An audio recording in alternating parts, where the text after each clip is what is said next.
اس وقت میرے سامنے سورہ ہود کی آیت نمبر 118 اور 119 ہے کہ جس میں اللہ تعالیٰ کے یہ ارشاد ہو رہا ہے کہ وَلَوْ شَاءَ رَبُّكَ لَجَعَلَ النَّاسَ أُمَّةً وَاحِدَةً وَلَا يَزَالُونَ مُخْتَلِفِينَ۔ اگر اللہ چاہتا تو سب لوگوں کو ایک ہی امت پہ بنا دیتا، کوئی اختلاف بھی نہ ہوتا، لیکن لا یزالون مختلفین، یہ لوگ ہمیشہ اختلاف کرتے رہیں گے، مختلف نظریات میں آتے رہیں گے۔ الا من رحم ربک، اختلاف فقط وہ نہیں کرے گا کہ جس کے اوپر تمہارا رب اپنی رحمت نازل کرے گا۔ الا من رحم ربک، محل شاہد یہاں سے ہے کہ وَلِذَالِكَ خَلَقَهُمْ، اور اسی مقصد کی خاطر کہ اللہ ان پہ رحمت نازل کرے اللہ نے ان لوگوں کو خلق فرمایا ہے۔ وَلِذَالِكَ کے اشارہ اسی قریب کی طرف جا رہا ہے۔ تو ہمارے سامنے انسانوں کی خلقت کا ایک ہی مقصد سامنے آ گیا کہ اللہ یہ چاہتا ہے کہ انسانوں پہ اپنی رحمت کو نازل کرے، اور اسی مقصد کی تکمیل کی خاطر اللہ نے انسانوں کی طرف اپنا ایک نمائندہ بنا کے بھیجا اور اعلان کر دیا کہ وما ارسلناک الا رحمتا للعالمین۔ اور یہ بالکل کلمہ توحید کی طرح ہے کہ جس طریقے سے پہلے نفی ہوتی ہے اور پھر بعد میں اس بات ہوتا ہے کہ جس سے حصر سمجھ آتی ہے کہ بس فقط یہی مقصد ہے، اس کے علاوہ کوئی اور مقصد نہیں ہے۔ وما ارسلناک، اے حبیب ہم نے آپ کو نہیں بھیجا، نفی ہو گئی، بھیجا ہی نہیں ہے۔ جب اللہ لگا دیا کہ اللہ رحمت للعالمین، اگر بھیجا ہے تو عالمین کی رحمت کے لیے بھیجا ہے۔ تو بس انسانوں کی خلقت کا مقصد الہی بھی یہ ہے کہ انسانوں پہ رحمت نازل کرے، اور اپنے رسول کو بھیجنے کا مقصد بھی یہی ہے کہ رسول عالمین کے لیے رحمت بن جائے۔ اب یہاں پہ دو طرح کی بحثیں تفاسیر میں علماء کرام اور مفسرین مطرح فرماتے ہیں۔ ایک بحث کہ رحمت کسے کہتے ہیں، رحمت کے کیا معنی ہیں، رحمت کی کیا اقسام ہیں، اور دوسری بحث کہ عالمین سے کیا مراد ہے۔ عالمین سے کچھ مفسرین کا بلکہ اکثریت کی تعداد کا یہی کہنا ہے کہ عالمین سے وہی مراد ہے کہ جو الحمدللہ رب العالمین میں ہے، کہ تمام جہاں، چاہے وہ جن ہوں، چاہے وہ انسان ہوں، چاہے وہ فرشتے ہوں، چاہے وہ جمادات ہوں، چاہے وہ نباتات ہوں، دنیا میں کوئی بھی مخلوق کے نام کی کوئی بھی چیز موجود ہو، جو بھی اللہ کی مخلوق ہو، وہی یہاں پہ مراد ہے کہ جس طرح سے تمام حمد اس اللہ کے لیے ہے کہ جو عالمین کا تمام جہانوں کا رب ہے، اسی طرح سے اللہ کے رسول بھی تمام جہانوں کے لیے اور تمام چیزوں کے لیے رحمت بن کے آئے ہیں۔ جب یہ معنی آتا ہے تو پھر یہاں پہ سوال اٹھتا ہے کہ پھر ہمیں یہ واضح کیجئے اور بتلائیے کہ اگر رسول رحمت ہیں تو پہاڑوں کے لیے کیسے رحمت ہیں، آسمانوں کے لیے کیسے رحمت ہیں، اگر رحمت ہیں تو فرشتوں کے لیے کیسے رحمت ہیں، انسانوں میں آ جائیں تو کفار کے لیے کیسے رحمت ہیں۔ یہ سوال سارے کے سارے یہیں سے جنم لے لیتے ہیں۔ ان سوالوں کو سمجھنے کے لیے رحمت کی دو قسمیں بیان کی جاتی ہیں، مختلف عناوین کے ذریعے سے، مختلف ناموں کے ذریعے سے۔ ایک کو رحمت تکوینی کہہ سکتے ہیں اور ایک کو رحمت تشریعی کہہ سکتے ہیں۔ رحمت تکوینی یعنی خود اللہ کے رسول کا وجود، خود ان کا وجود ہی رحمت ہے، چاہے کوئی ان کے پاس جا کے ان سے رحمت حاصل کرے یا حاصل نہ کرے، ان کا وجود تمام کائنات کے لیے، تمام جہانوں کے لیے رحمت بن گیا ہے۔ اور اس کے لیے جو چیز پیش کی جاتی ہے اس میں سے سب سے پہلے وہ روایات پیش کی جاتی ہیں کہ جس کے اندر یہ بیان ہوا کہ سب سے پہلے اللہ نے نور محمدی کو خلق فرمایا، اور اس کے بعد جتنی بھی مخلوقات ہیں سب کو اسی نور سے خلق فرمایا۔ ایک یہ روایات شاہد کے طور پہ لے کر آتے ہیں۔ اور اس کے علاوہ مقصد خلقت کے افلاک کو پیدا کرنے کا مقصد، یہ سب چیزوں کا مقصد اس وقت تک ان چیزوں کو پیدا نہ کیا جاتا جب تک اللہ کے رسول کو پیدا نہ کیا جاتا۔ الکافی میں بھی ایک روایت ہے کہ جسے جو ہے وہ مرحوم کلینی نے اپنی سند کے ساتھ ذکر کیا ہے اور یہ وہ مشہور زیارت ہے کہ جسے امام صادق علیہ السلام نے یونس کو تعلیم دیا تھا۔ ایک مرتبہ درود پڑھ لیں سارے مل کے۔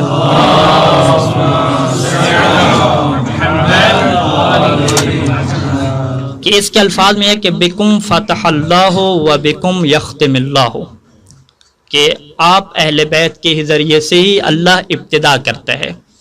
اب ابتدا کے کیا معنی ہیں؟ علامہ مسیح الرحمن نے 3 احتمال دیے، اور ایک احتمال یہ ہے کہ ایجاد اور خلق، کہ اس خلق کی دنیا میں جو بھی خلق ہوا ہے وہ اہل بیت علیہ السلام کے سبب سے خلق ہوا ہے، وہ محمد و آل محمد کے سبب سے خلق ہوا ہے۔ تکوینی طور پہ جو بھی چیزیں ایجاد ہوئی ہیں وہ محمد و آل محمد کے سبب سے ایجاد ہوئے ہیں۔ وَبِكُمْ يَخْتِمِ اللَّهُ، اینڈ بھی محمد و آل محمد کی وجہ سے ہوگا۔ وَبِكُمْ يَمْحُو مَا يَشَاءُ وَبِكُمْ يُثْبِتُ، کہ محمد و آل محمد کے ذریعے سے اللہ چیزوں کو ثابت رکھتا ہے اور اللہ چیزوں کو ختم کر دیتا ہے۔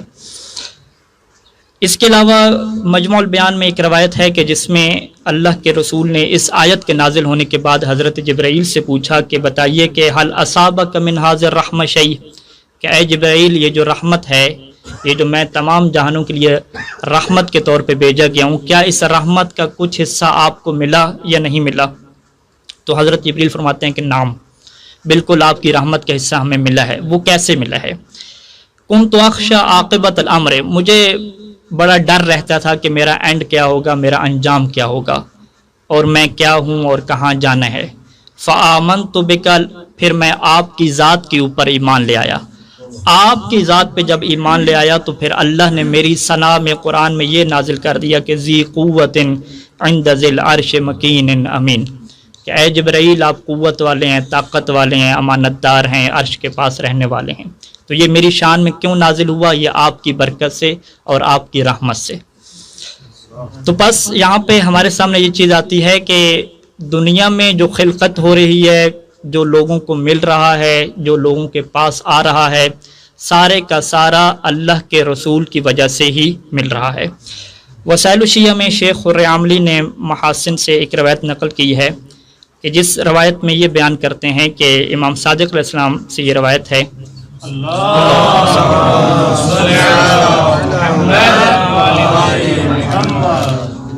کہ ان ابا حنیفہ اکل معہو، کہ ابو حنیفہ نے جو ہے وہ صادق آل محمد کے ساتھ کھانا تناول فرمایا، دونوں کھانا کھا رہے تھے۔ فلما رفع صادق یدہ من اکلی، جب کھانا کھا چکے اور صادق آل محمد نے اپنے ہاتھ بلند کیے تو ہاتھ بلند کر کے انہوں نے کیا پکارا، وہ پکار کو آپ دیکھیے گا۔ صادق علیہ محمد فرماتے ہیں کہ الحمدللہ رب العالمین اللہم ھذا منک و من رسولک، کہ تمام حمد ہے اس رب کے لیے جو عالمین کے لیے ہے۔ اللہم، اے اللہ، ھذا، یہ جو کھانا ہے، منک و من رسولک، یہ تیری طرف سے ہمیں نصیب ہوا ہے اور تیرے رسول کی طرف سے ہمیں ملا ہے۔ اب جب یہ بات ابو حنیفہ نے فوراً دیکھی تو فوراً ہی صادق آل محمد پہ شرک کا فتویٰ لگا دیا اور کہتا ہے کہ یا ابا عبداللہ اجعلت مع اللہ شریکن، کہ آپ اللہ کے ساتھ شریک ٹھہرا رہے ہیں اور کہہ رہے ہیں کہ اللہ کی حمد ہو کہ یہ کھانا جو ہے وہ اے اللہ تیری طرف سے ہے اور تیرے رسول کی طرف سے ہے۔ آپ خود غور فرمائیں کہ رسول کو گزرے ہوئے کتنا عرصہ ہو چکا ہے۔ اب اللہ کے رسول نے تو غنیمت کے طور پہ کچھ نہیں بھیجا ہوگا، لیکن پھر بھی صادق آل محمد کی زبان سے جب یہ جملے نکلے ہیں تو ابو حنیفہ نے فتویٰ لگا دیا۔ یہاں پہ ایک نقطہ قابل غور ہے کہ اس دور میں بھی جو معصوم پہ فتویٰ شرک لگانے والا تھا اسے ابو حنیفہ کہتے ہیں، اور آج کے دور میں بھی کچھ لوگ ایسے ہیں کہ جو فقہا اور علماء پہ فوراً ہی شرک کے فتوے لگا دیتے ہیں۔ تو یہ سیرت ابو حنیفہ ہے۔ امام علیہ السلام اس کے جواب میں فرماتے ہیں کہ وہی لگا، کہ تمہیں کیا ہو گیا، تمہاری بربادی ہو۔ اور پھر امام نے 2 آیات اس کے سامنے تلاوت فرمائی قرآن مجید۔ پہلی آیت تلاوت فرمائی سورہ توبہ کی، دونوں آیات ہیں کہ ان اللہ یقول فی کتابہ وما نقموا الا ان اغناہم اللہ ورسولہ من فضلہ۔ وما نقموا، ان منافقوں کو سارے کا سارا غصہ فقط اسی بات پہ ہے کہ اللہ نے اور اللہ کے رسول نے اپنے فضل سے ان مومنین کو بے نیاز کر دیا ہے، ان کو امیر کر دیا ہے۔ مسئلہ یہاں پہ غنیمت کا نہیں ہے، اگر مسئلہ غنیمت کا ہوتا تو صادق آل محمد یہ آیت پڑھ کے استدلال نہ کرتے۔ اس کا مطلب ہے کہ مومنین کے پاس جو بے نیازی ہے، مومنین کے پاس جو کچھ مل رہا ہے وہ اللہ کی طرف سے ہے اور اللہ کے رسول کی طرف سے ہے۔ پھر دوسری آیت ارشاد فرمائی کہ وَيَقُولُ فِي مَوْضِعٍ آخر وَلَوْ أَنَّهُمْ رَضُوا مَا آتَاهُ اللَّهُ وَرَسُولُهُ، کہ اگر یہ لوگ راضی ہو جاتے اسی رزق پہ، اسی بات پہ، اسی مال پہ کہ جو اللہ نے انہیں عطا کیا ہے اور اللہ کے رسول نے عطا کیا ہے، راضی ہو جاتے اور کیا کہتے؟ یہ کہتے کہ حسبنا اللہ سیؤتینا اللہ من فضلہ ورسولہ، یہ کہتے کہ اللہ ہمارے لیے کافی ہے اور ان قریب اللہ اپنے فضل سے دے گا اور اللہ کا رسول بھی اپنے فضل سے ہمیں دے گا۔ یہ والے جملے کہتے تو ان لوگوں کے پاس کیا ہوتا، پھر آگے کیا مکمل آیت ہے۔ ان دو آیات میں اللہ کے ساتھ رسول کے عطا کرنے کا ذکر موجود ہے۔ جب یہ آیات ابو حنیفہ کے سامنے پڑھی تو اب روایت کے یہ جملے ہیں کہ فقال ابو حنیفہ واللہ لکأنی ما قرأتہما قط، مجھے ایسا لگ رہا ہے کہ گویا کہ یہ دو آیتیں میں نے اپنی زندگی میں کبھی پڑھی نہیں ہوں، کہ اللہ بھی عطا کرتا ہے اور اللہ کا رسول بھی اس کے ساتھ عطا کرتا ہے۔ ایک مرتبہ درود مرد پڑھ لیں سارے مل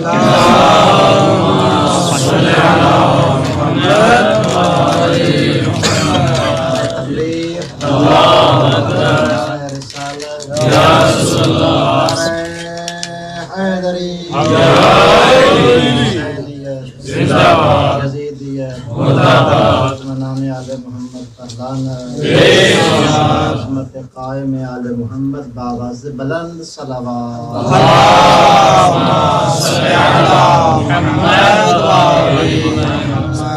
بس اس کا مطلب ہے کہ ابھی جو ہم نے پانی پیا، ابھی جو ہم کھا پی رہے ہیں، وہ صادق آل محمد نے جن قرآن کی آیات سے استدلال فرمایا کہ یہ سب اللہ کی بھی عطا ہے اور اللہ کے رسول کی بھی عطا ہے اور اس میں کوئی شرک کا پہلو بھی نہیں ہے۔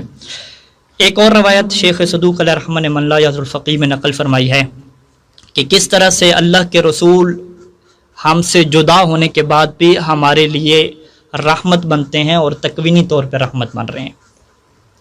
روایت کیا ہے کہ اہل بیت علیہ السلام نقل فرماتے ہیں کہ قال النبی، کہ اللہ کے نبی نے یہ فرمایا کہ حیاتی خیر لکم و مماتی خیر لکم، کہ میری زندگی بھی تمہارے لیے خیر اور رحمت ہے اور میرا تم سے اٹھ جانا بھی تمہارے لیے خیر اور رحمت ہے۔ قالو، تو وہ لوگ کہنے لگے کہ یا رسول اللہ وکیف ذالک، یہ کیسے ممکن ہے؟ تو پھر اللہ کے رسول نے فرمایا کہ اما حیاتی، جہاں تک میری زندگی کا تعلق ہے، فإن اللہ عز وجل یقول، اللہ کا یہ ارشاد ہے کہ وما کان اللہ لیعذبہم وانت فیہم، کہ اے حبیب جب تک آپ ان لوگوں کے درمیان ہیں اللہ کسی منافق، اللہ کسی کافر، اللہ کسی قاتل کو اس دنیا میں عذاب نہیں دے گا۔ اسی وجہ سے ابن عباس یہ کہتے تھے کہ کافروں کے لیے اللہ کے رسول اس وجہ سے رحمت ہیں کہ ان کے ہونے کی وجہ سے کسی کو عذاب نہیں ملتا، وگرنہ گزشتہ امتوں میں اسی دنیا میں عذاب نازل ہو جایا کرتا تھا۔ اما مفارقتی ایاکم، لیکن اگر میں تم سے جدا ہو گیا اور اس دنیا سے چلا گیا تو پھر کیسے تمہارے لیے رحمت بنوں گا؟ فرمایا کہ فإن اعمالکم تعرض علی کل یوم، کہ ہر روز تمہارے اعمال میرے پاس آتے ہیں، کہ تم نے کیا کام کیا ہے ہر روز میرے پاس تمہارے اعمال آتے ہیں۔ فما کان من حسن، اگر نیک اعمال ہوتے ہیں تو استعذت اللہ لکم، تو میں اللہ سے دعا کرتا ہوں کہ اللہ تمہارے نیک کاموں کو اور زیادہ کرے۔ وما کان من قبیح، اور اگر برے اعمال ہوتے ہیں تو استغفرت اللہ لکم، تو میں تمہارے لیے اللہ سے مغفرت طلب کرتا ہوں۔ اور یہ بہترین جو ہے وہ رحمت ہے ہر انسان کے لیے۔ اور یہاں پہ کسی کہنے والے نے روایت کے ٹکڑا ہے کہ کہا کہ اے اللہ کے رسول آپ تو خاک ہو جائیں گے، پھر کیسے آپ دعا کریں گے؟ تو اللہ کے رسول نے فرمایا کلا ان اللہ تبارک و تعالی حرم لحومنا علی الارض ان تطعم منها شیئا، کہ ہمارے گوشت کو اللہ نے زمین کے اوپر حرام کر دیا ہے، زمین ہمارے گوشت کا کچھ نہیں بگاڑ سکتی، لہٰذا ہم باقی رہیں گے۔ ایک مرتبہ درود پڑھنے سارے مل کر۔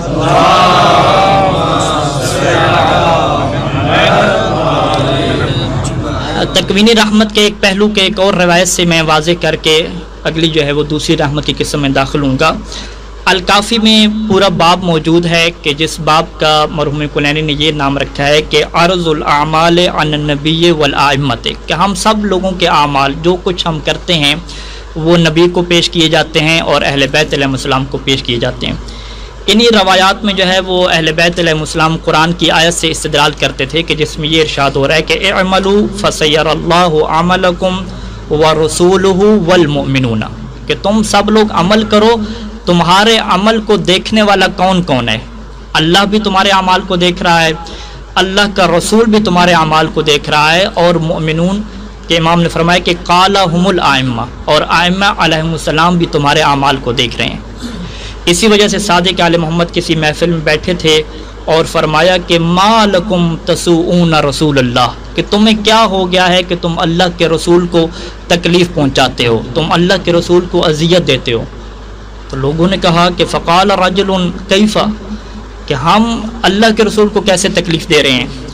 فرمایا کہ اما تعلمون، کیا تمہیں اس بات کا علم نہیں ہے کہ ان اعمالکم تعرض علیہ، کہ تمہارے اعمال رسول کو پیش کیے جاتے ہیں، فاذا رأى فيها معصیةً، اور اگر وہ ان اعمال میں معصیت اور گناہ کو دیکھتے ہیں تو ساءہ ذالک، تو اس وجہ سے رسول کو تکلیف پہنچتی ہے، رسول کو اذیت پہنچتی ہے کہ ان کے چاہنے والا گناہ کا کام کر رہے۔ فلا تسوء رسول اللہ وسروہ، پس اللہ کے رسول کو کبھی اذیت نہ دو بلکہ نیک اعمال کر کے اللہ کے رسول کو خوش کرو۔ تو یہاں پہ صادق آل محمد ایک اور پہلو بھی بیان فرما رہے ہیں کہ فقط خوشنودی پروردگار آپ کے اعمال کا معیار نہیں ہونا چاہیے، بلکہ اللہ کے رسول کی خوشنودی اور ان کا سرور بھی آپ کے اعمال کا ایک معیار ہونا چاہیے۔ ایک مرتبہ پھر درود پڑھ لیجیے سارے مل کے۔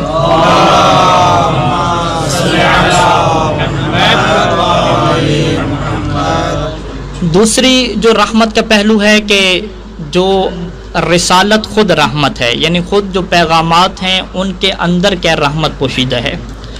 اگر ہم ان پیغامات کو اپنائیں گے، ان کے اوپر ہم عمل کریں گے تو دنیا رحمت بنے گی، ہمیں رحمت نصیب ہوگی۔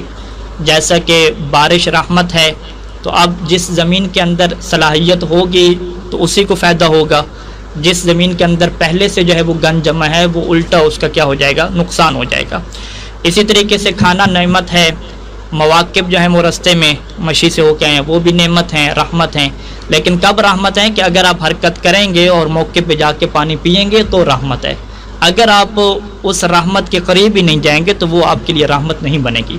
اسے کیا کہتے ہیں کہ تشریعی رحمت ہے، کہ جس میں آپ کو اور ہمیں خود کردار ادا کرنا ہوتا ہے اس رحمت سے فائدہ حاصل کرنے کے لیے۔ اگر ہم نہیں چاہیں گے تو رحمت نہیں ملے گی، اگر چاہیں گے تو رحمت ملے گی۔ اسی وجہ سے جو ہے وہ قرآن مجید میں یہ ارشاد ہوا کہ ہم نے یہ جو کتاب نازل کی ہے یہ ہدم و رحمتم و بشرا للمسلمین، یہ رحمت ہے لیکن للمسلمین، ان لوگوں کے لیے جو اپنے آپ کو سر خم کر دیتے ہیں، اپنے آپ کو تسلیم کی منزل پہ لے آتے ہیں، اسلام کو قبول کر لیتے ہیں، تو ان کے لیے یہ رحمت بنتا ہے، تمام لوگوں کے لیے رحمت نہیں بنتا۔ اور اسی وجہ سے جو ہے وہ قرآن کی ایک آیت بھی یہ ہے کہ اللہ کے رسول ان لوگوں کے لیے رحمت ہیں کہ للذین آمنوا، جو ایمان لے کر آئے۔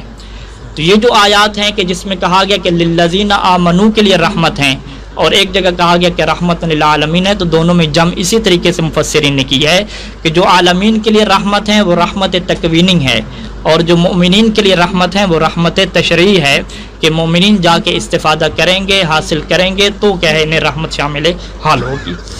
یہاں پہ جو ہے وہ اللہ کے رسول نے جو ہے وہ امیر المومنین علیہ السلام سے یہ روایت ہے، یہ بھی الکافی میں ہے، کہ فرماتے ہیں کہ حجت الوداع کے موقع پہ اللہ کے رسول نے اپنی اس رحمت کو بیان کرنے کے لیے یوں خطبہ دیا کہ ایھا الناس واللہ ما من شیء، کوئی چیز بھی ایسی نہیں ہے، یقربکم من الجنت و یباعدکم من النار، جو تمہیں جنت کے قریب کر دے اور آگ سے دور کر دے، الا وقد امرتکم بہ، مگر میں نے اس کا تمہیں حکم دیا ہے۔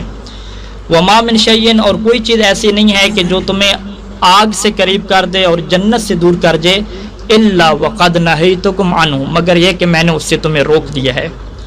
اور پھر اس کے بعد جو ہے وہ اللہ کے رسول نے بہت ساری چیزوں کا ذکر فرمایا۔ تو یہ بہت بڑی رحمت ہے کہ انسان کو پتہ چل جائے کہ کون سے ایسے اعمال ہیں، کون سے ایسے جو ہے وہ کردار ہیں کہ جن کو انسان اپنائے گا تو اس کے اوپر اللہ کی رحمت نازل ہو جائے گی۔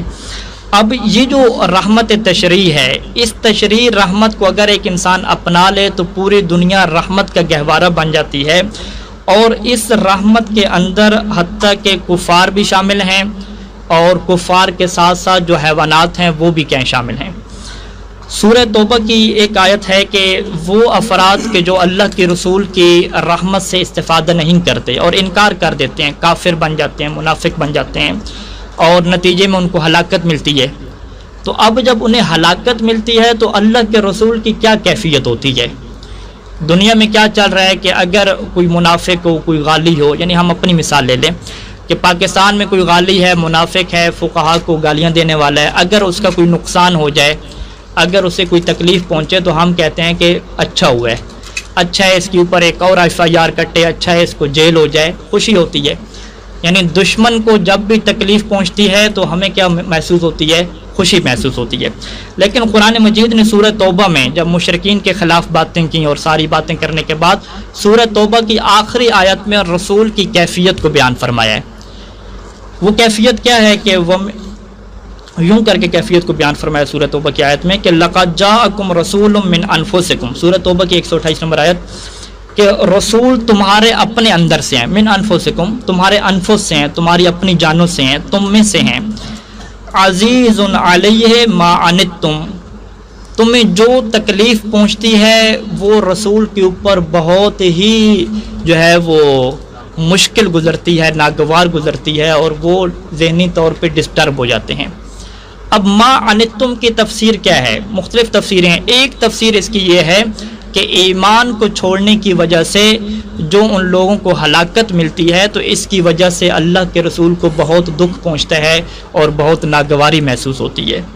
پھر آگے فرمایا کہ یہ تو ان کفار اور منافقین کی نسبت سے ہے کہ اللہ کے رسول کو ناگواری محسوس ہوتی ہے، لیکن مومنین کی طرف سے ہیں تو پھر مومنین کے لیے اللہ کے رسول حریص ہیں، ان کے اوپر رحم کرنے والے ہیں۔ یہ کیا آیت موجود ہے۔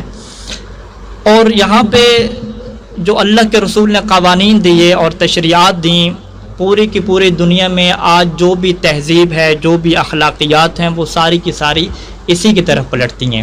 اگر آج اسلام نہ ہوتا، عورتوں کے حقوق بیان نہ ہوتے، قیدیوں کے حقوق بیان نہ ہوتے، تو دنیا کی یہ شکل اور یہ صورتحال نہ ہوتی۔ یہاں پہ بس حیوانوں کے حقوق کے متعلق ایک دو روایات نقل کر کے اپنی گفتگو کو مکمل کروں گا۔ المحاسن میں اور اسی طریقے سے وسائل الشیعہ میں، بہار میں پورے باب باندھے گئے ہیں کہ جس میں جانوروں کے حقوق کے متعلق اللہ کے رسول نے اپنی رحمت کی کچھ جھلک کیا ہے ہمارے لیے واضح کی ہے۔ ایک روایت کیا ہے کہ اللہ کے رسول نے فرمایا کہ نظفوا مراذب الغنم، کہ یہ جو بھیڑ بکریاں تم جس جگہ پہ باندھتے ہو اس جگہ کو تم صاف کیا کرو، اسے صاف رکھا کرو، یعنی کتنا خیال ہے جانوروں کا۔ پھر ایک اور اگلا جملہ فرمایا کہ وَمْسَحُوا رُغَامَهُنَّ، کہ دیکھو ان بکریوں کے ناک سے جو رطوبت بہ رہی ہوتی ہے، وَمْسَحُوا، اس کو بھی تم صاف کیا کرو۔ یعنی ہم ایک جانور کو دیکھتے ہیں اس کے ناک سے رطوبت نکل رہی ہے، ہم کہتے ہیں ٹھیک ہے جانے دیں، کیا مسئلہ ہے، لیکن اللہ کے رسول کو یہ گوارا نہیں ہے کہ کوئی جانور ہو، کوئی بھیڑ بکری ہو اور اس کے چہرے کے اوپر رطوبت ہو اس کے ناک کی اور انسان ایسے گزر جائے۔ فرمایا کہ نہیں، اس کی رطوبت کو بھی تم نے صاف کرنا ہے۔ اور پھر ایک اور روایت ہے کہ جس میں فرمایا کہ دیکھو جانور کے 6 حقوق تمہارے اوپر ضروری ہیں۔ پہلا حقوق کیا ہے کہ یبدأ بعلفها اذا نزل، کہ جب سفر کر کے گھر کو آتے ہو تو قبل اس کے کہ تم پہلے کچھ کھاؤ پیو، سب سے پہلے اپنے جانور کو تم کھلاؤ، پہلے اسے پانی پلاؤ، پہلے اسے تم کھلاؤ۔ وَيَعْرِضُ عَلَيْهَا الْمَاءَ إِذَا مَرَّ بِهِ، دوسرا کیا ہے کہ جب بھی جانور کے پاس سے گزرو تو پانی کیا رکھ دیا کرو اس کے لیے، ہو سکتا ہے کہ وہ پیاسا ہو، وہ مانگ نہیں سکتا۔ وَلَا يَضْرِبْهَا إِلَّا عَلَى حَقٍ، دیکھو حیوان کو کبھی نہیں مارنا، فقط اس صورت میں مارنا ہے کہ جب ضرورت اس کی پڑے، بغیر ضرورت کے حیوان کو نہیں مارنا۔ چوتھا کیا ہے کہ وَلَا يُحَمِّلْهَا مَا لَا تَطِيقُ عَلَيْهِ، حیوان کے اوپر اتنا بوجھ نہیں لادنا کہ جو اس کی طاقت سے باہر ہو۔ پانچواں کیا فرمایا کہ وَلَا يُكَلِّفُهَا مِنَ السَّيْرِ مَا لَا تَقْدِرُ عَلَيْهِ، اتنا حیوان کو نہ چلانا کہ وہ تھک جائے اور جس کی اسے قدرت حاصل نہ ہو۔ اور پھر چھٹا فرمایا کہ وَلَا يَقِفُ فِيهَا قَوَافًا، کہ جب تم آپس میں گفتگو کر رہے ہوتے ہو تو پھر حیوان کی پیٹھ پہ سوار نہ رہنا، بلکہ نیچے اتر آنا اور گفتگو کر لینا، اور جب سفر کرنے کا ارادہ کرو تو پھر حیوان کی پیٹھ پہ سوار ہو جاؤ اور سفر کرو۔ یعنی ہم لوگ کیا کہتے ہیں کہ چلیں جی گھوڑوں پہ بیٹھے ہوئے ہیں تو وہ اوپر ہی کھڑے کیا ہے گفتگو کر رہے ہیں، سفر نہیں کر رہے، لیکن اللہ کے رسول نے فرمایا کہ نہیں، یہ حیوانوں کے حقوق کے منافی ہے۔ اور یہ حقوق ہیں حیوانوں کے لیے۔ انسانوں کے اگر حقوق کی آپ بات کریں اور خصوصاً اس حق کی بات کریں کہ ایک ایسے وقت کی بات کریں کہ جس وقت میں کسی کو کسی کا کوئی احساس نہیں ہوگا، اور وہ کون سا وقت ہے؟ میدان محشر۔ میدان محشر میں جو ہے وہ نہ ایک ماں کو اپنے بچے کا احساس ہوگا، نہ باپ کو بیٹے کا احساس ہوگا، کسی کو کوئی احساس نہیں ہوگا، ہر کسی کو اپنی پڑی ہوگی۔ یہاں پہ ایک روایت ہے جس کی 3-4 سندیں ہیں اور 1-2 سندیں اس کی صحیح سند ہیں، جسے الکافی میں جو ہے وہ مرحوم کلینی نے بھی نقل کیا ہے، اور یہ جابر سے روایت ہے، امام باقر علیہ السلام سے، اور پھر یہ اللہ کے رسول سے کیا روایت ہے؟ اللہ کے رسول یہ فرماتے ہیں کہ اخبرنی الروح الامین، کہ حضرت جبرائیل نے مجھے یہ خبر دی کہ ان اللہ لا الہ الا ہو غیرہ اذا وقف الخلائق وجمع الاولین والآخرین اوتی بجہنم، کہ ایک وقت ایسا آئے گا کہ جب اللہ تمام مخلوق کو اپنے سامنے کھڑا کرے گا، تمام جو پہلے گزر چکے ہیں، جو بعد میں ہیں، تمام کے تمام کا ایک میدان محشر لگ جائے گا، اور پھر جہنم کو لایا جائے گا، اور جہنم کیا ہے؟ فاجر لوگوں کو اٹھانا شروع کر دے گی۔ تو اس وقت اتنی خوف کی حالت ہوگی کہ حضرت جبرائیل فرماتے ہیں کہ فما خلق اللہ عبدا من عبادہ، کہ اللہ کے جو بندے ہیں، اللہ کے بندوں کا کیا حال ہوگا؟ باقیوں کو تو چھوڑیں، اللہ کے جو بندے ہیں، ملکن چاہے وہ فرشتے ہوں، ولا نبیین چاہے وہ نبی ہوں، کوئی بھی ایسا نہیں ہوگا الا وینادی مگر اس کی زبان پہ ایک ہی ندا ہوگی کہ یا رب نفسی نفسی، اے رب میرا کیا بنے گا، میرا کیا بنے گا۔ یعنی فرشتوں کے بھی یہی صدا ہوگی، ہر نبی کی یہ صدا ہوگی، لیکن وانت تقول، اے اللہ کے رسول آپ کی کیا ندا ہوگی؟ آپ کہہ رہے ہوں گے کہ یا رب امتی امتی، کہ اے رب میری امت کا کیا بنے گا۔ میدان محشر میں بھی جس رسول کو اپنی فکر نہ ہو، اپنی امت کی فکر ہو، اس رسول کو قرآن نے رحمت للعالمین کہا ہے۔